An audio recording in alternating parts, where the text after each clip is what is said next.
Bonsoir chers amis, bonsoir chers abonnés. C'est avec un réel plaisir que je reviens vers vous aujourd'hui pour clôturer au fait l'année 2022 avec une petite vidéo que je vais donc énumérer, une vidéo de questionnement, une vidéo de remise en cause.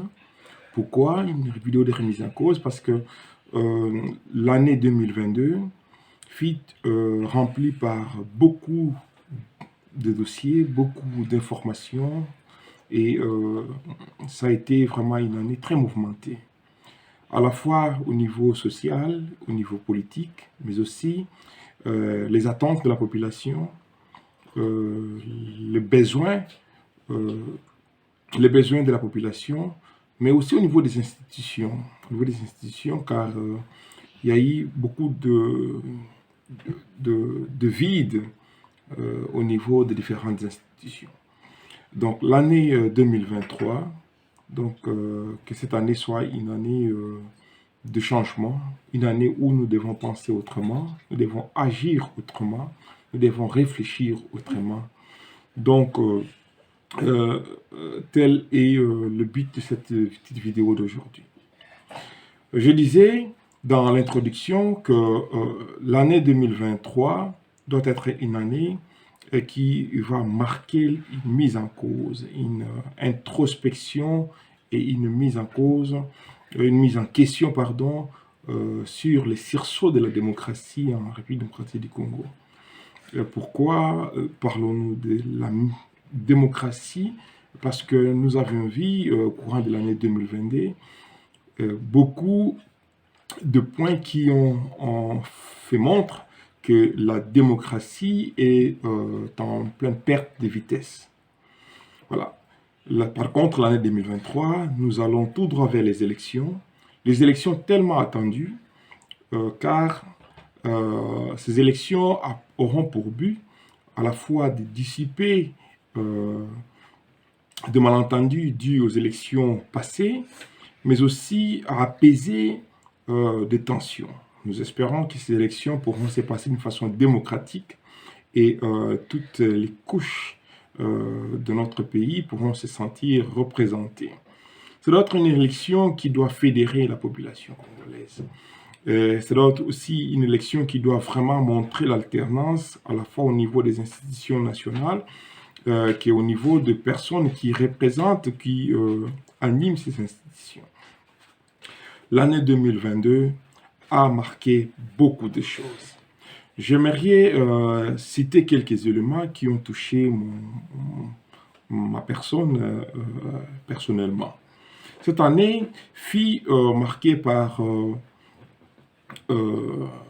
des différentes menaces au niveau de la souveraineté nationale. Le pays a subi des agressions à la fois dues à la mauvaise volonté de pays voisins ou aussi à la convoitise de nos ressources et richesses. Nous avons sans ambiguïté vu également la Cour constitutionnelle qui s'est disqualifiée de ces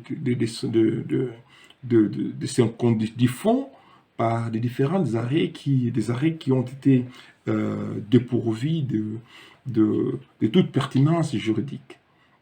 Cette question de rôle des acteurs de la Cour constitutionnelle ont été en fait une question qui a été beaucoup parlée au niveau des médias et qui, à l'ère d'aujourd'hui, doit nous pousser à revoir les objectifs, la charte qui régit le fonctionnement de la Cour constitutionnelle. L'année fut marquée par les différentes turbulences, turbulences au niveau de différents acteurs politiques au niveau de l'Assemblée nationale. Nous avions pu remarquer quelques députés perdre leurs fonctions, d'autres jusqu'aujourd'hui se réclament, changent des teneurs de leur discours.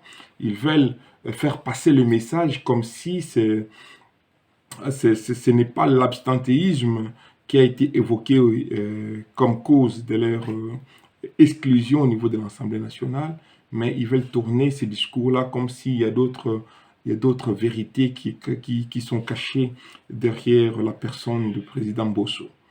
Oui, l'année 2022 a été marquée par l'insécurité au niveau de la ville de Kinshasa, mais aussi la prolifération de menaces à travers les différentes provinces. Nous avions enregistré plusieurs Kuluna, une forte augmentation en République démocratique du Congo. Cette augmentation a fait qu'à l'heure actuelle, au niveau de la commune de Makala, il y a également de personnes qui quittent carrément leur maison sous prétexte qu'il y a insécurité et les Kuluna font du succès. L'année 2022 fut également l'année où nous avions enregistré plusieurs actions, plusieurs éléments, plusieurs choses qui ont vraiment bouleversé la sécurité, les sociales de la population. Les dernières pluies ont démontré que l'État se doit de défier au fait les inondations qui, à chaque fois quand il y a la pluie, il y a mort, mort et mort. L'anarchie dans les constructions, la question des nappes phréatiques, ainsi que la gestion de d'eau après la pluie. L'année 2022 fut marquée par bien des choses. Chers amis, il est très difficile de pouvoir tout citer à l'heure actuelle, mais néanmoins, j'ose sincèrement croire que ce que j'ai épinglé ici comme tableau touche plus qu'une personne parmi nous.